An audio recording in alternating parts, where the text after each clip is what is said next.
There has been a wide argument that creepers are a mob that Mojang would never add today, as it's kind of destructive and can, destroy your world. According to Mojang, if something bad is to happen, it must be the player's fault.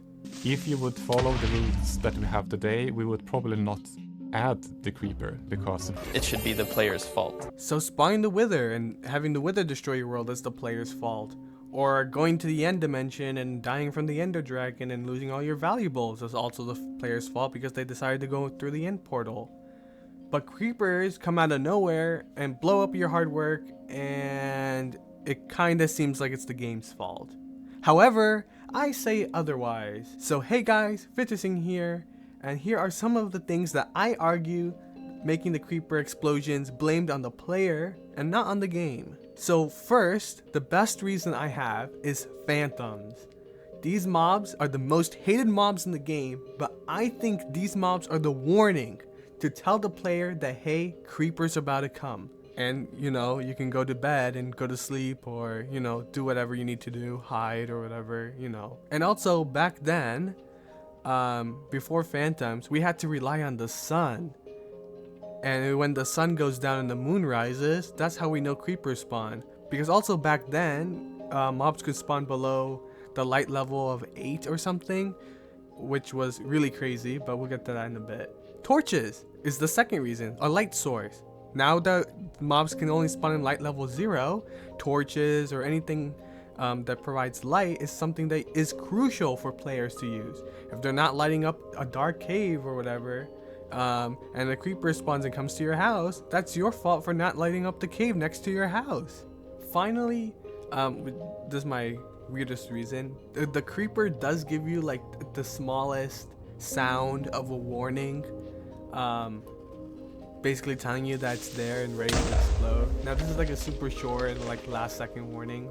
I think it's like less than a second long, but with quick reflexes you can technically get out of it. You can punch it or do something to prevent dying, or also you could do something to minimize damage, like placing a water bucket or whatever. There's so many things you could do with quick reflexes that I know that not many players have, including myself. But still at this point you could say that it's the player's fault because they did not respond quick enough. Now this is a bold argument because even I would get upset if someone said you don't have quick reflexes, but still it's just a small thing that I just wanted to point here. So yeah, these are like dumb reasons of why creepers are the creeper exploding is the player's fault, but I think they're like the best mob in the game. Like you need to have some type of mob that can scare you when you're going around and make you lose progress. You need to lose some progress sometimes, and the creeper is just that. So let me go deeper into this player's fault thingy with some really bad scenarios. So let me give you the first one. Let's say a player puts down a TNT and then out of nowhere a lightning strikes. Who is to blame in this situation? Of course it's the player, because you could say that hey, they placed down the TNT, but also they didn't place down the lightning rod, which could have prevented this if the lightning strikes. Because why else did Mojang added lightning rods into the game? Or what about when you make a nether portal and you enter it, and instead of crouching or whatever, you just had a really terrible spawn. The spawns I'm talking about. Yet again, it's also the player's fault. They didn't hold the shift, or they didn't crouch and check. Mojang does provide you one extra block to as a warning, but still it's the player's fault. They got excited and just ran right through and didn't thought about thinking twice. Or finally, what about the player finding an ancient city and wakes up the Warden? Here, guaranteed it's the player's fault, because Mojang made the system of if you're not quiet or crouching, the Warden will wake up. So to prevent it, you have to be quiet. But however, I think that the Warden has been affected by these rules, as I think it should be more powerful than it is. So I actually made a video a while back, who knows if the commands still work for it, where the Warden is able to break blocks, making it way harder for players to trap the Warden and also run away from it, as it could easily follow you and break blocks around it. This makes the Warden way more terrifying and may And also, it will still be blamed on the player as they have waken up the Warden because, you know, they weren't being quiet or you didn't have enough stealth or whatever they say.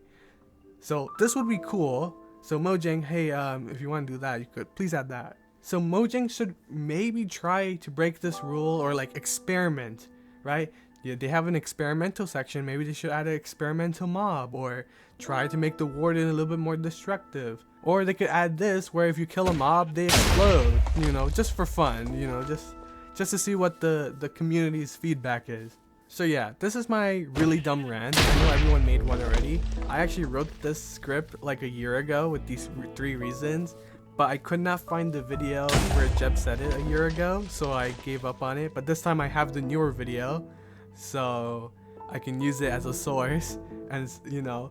But yeah, I feel like you know, Jeb and the entire team is like we're putting them in this weird place because, you know, this one rule is, you know, causing some strangeness, and the creepers being like the only mob that kind of has this weirdness to it, like being the most affected, right? Like either from this we're gonna lose creepers from the game, or Jeb might retire and then leave, and then that's gonna be even worse, you know. But then also they should probably, you know, try to add an experimental feature, maybe make the Warden more destructive, or, you know, add a mob that blows up or whatever, like something that's disruptive, not super destructive, just a little bit, right? We only need a little bit. We don't want too much to make the players rage quit. I think that's why they added this thing. I think they fear about rage quitting players, right? But other than that, I think a little bit of rage is good enough for a game, right? It's like you don't want to continue making steady progression. You need to have spots where you lose progress, or it takes a little bit longer to make progress, right? That's what I think. Yet again, it's like the whole community's decision what they think. You know, you guys in the comments are gonna be like, Mojang should do this or Mojang should do that. Let me know what you guys think in the comments. I always love reading them when I make these weird rant videos where I'm sitting on my little gaming chair in Minecraft. So yeah, hit that like button, hit that subscribe button for more weird videos like this one. It's always fun sitting on this chair and ranting about something for how many minutes. So yeah, hit that like button and hit that subscribe button. Hype the video if you're, you know, watching the video a weekend and on mobile and have that button. Only some people have it for some reason, but that actually helps me a lot, and it like shares it with people. So yeah, hope you enjoyed, and bye guys.